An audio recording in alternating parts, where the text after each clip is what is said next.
और एक बड़ी खबर दिल्ली से आपको बता दें, उपराष्ट्रपति चुनाव के लिए अधिसूचना जारी हो गई है। लगातार इंतजार किया जा रहा था तारीखों का और अब तारीख सामने आ चुकी है। 9 सितंबर को होगा उपराष्ट्रपति पद का चुनाव। 21 अगस्त तक नामांकन की आखिरी तारीख है। उपराष्ट्रपति चुनाव के लिए अधिसूचना जारी कर दी गई है।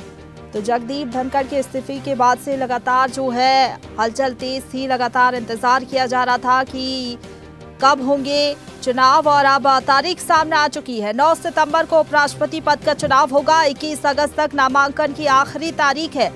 और इसी खबर पर ज्यादा बातचीत के लिए सीधा रुख करेंगे। दिल्ली से संवाददाता इरफान खान हमारे साथ फोन लाइन पर जुड़ गया है। इरफान, लगातार तारीखों का इंतजार किया जा रहा था, इंतजार अब खत्म हो चुका है, तारीख सामने आ चुकी है, लेकिन अभी भी एक जो सवाल है जिसको लेकर लगातार कयास लगाया जा रहा है वो ये है कि कौन होगा अगला उपराष्ट्रपति।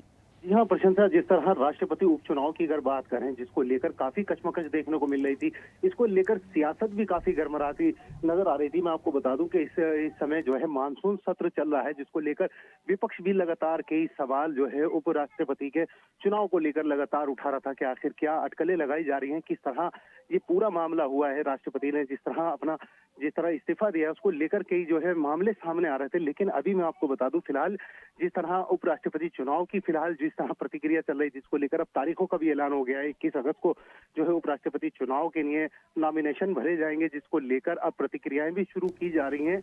लेकिन मैं आपको बता दूं, फिलहाल 9 तारीख की जो डेट दी गई है, तारीख दी गई है, उसमें चुनाव जो होंगे। लेकिन किन के नाम चल रहे हैं, जिसमें कई नाम शामिल थे। लेकिन जो विपक्ष का एक अंदाजा था कि जिस तरह कई नाम अखिलेश को भी लेकर चर्चाएं की जा रही थी, लेकिन अभी देखना बड़ा महत्वपूर्ण होगा कि 4 नाम जिस तरह आगे चल रहे हैं, इनमें किसके नाम पे मोहर लगेगी, ये देखना बड़ा महत्वपूर्ण होगा। फिलहाल मैं आपको बता दूं, उपराष्ट्रपति चुनाव को लेकर जिस तरह तारीखों का ऐलान हुआ है, उसको लेकर कहीं ना कहीं अब सियासत भी चरमराती नजर आ रही है।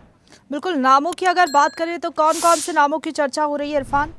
जी हाँ, जिस तरह मैं आपको बता दूं प्रशंसा, नामों की अगर बात की जाए, जिस तरह पहले धाकड़ जो थे उन्होंने इस्तीफा दिया, उसके बाद में जो है अब जो नामों की जगह अखिलेश इधर अपना जो किस्मत आजमाते नजर आ रहे थे, इसके अलावा अन्य दल जो किस्मत अपने आजमाते नजर आ रहे थे। लेकिन फिलहाल अभी पुष्टिकरण पूरी तरह से नहीं किया गया है। लेकिन अभी जो 4 नाम फिलहाल आगे चल रहे हैं, देखना बड़ा महत्वपूर्ण होगा कि इन नामों में किसके नाम पे जो है मोहर लगती नजर आती है।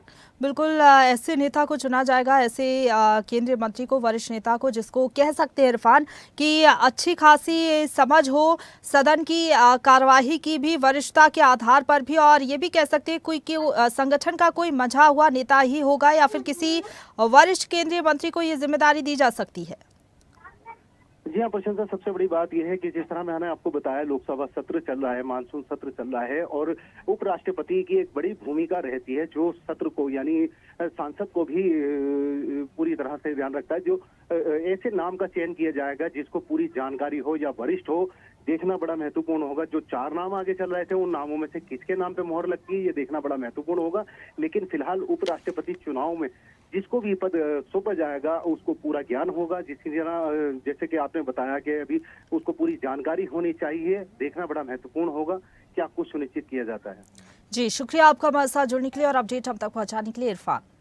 ताजा खबरों के लिए लाइक, फॉलो और YouTube पर सब्सक्राइब कर बेल आइकन दबाएं। साथ ही ताजा अपडेट्स के लिए swedeshlive.com पर विजिट करें।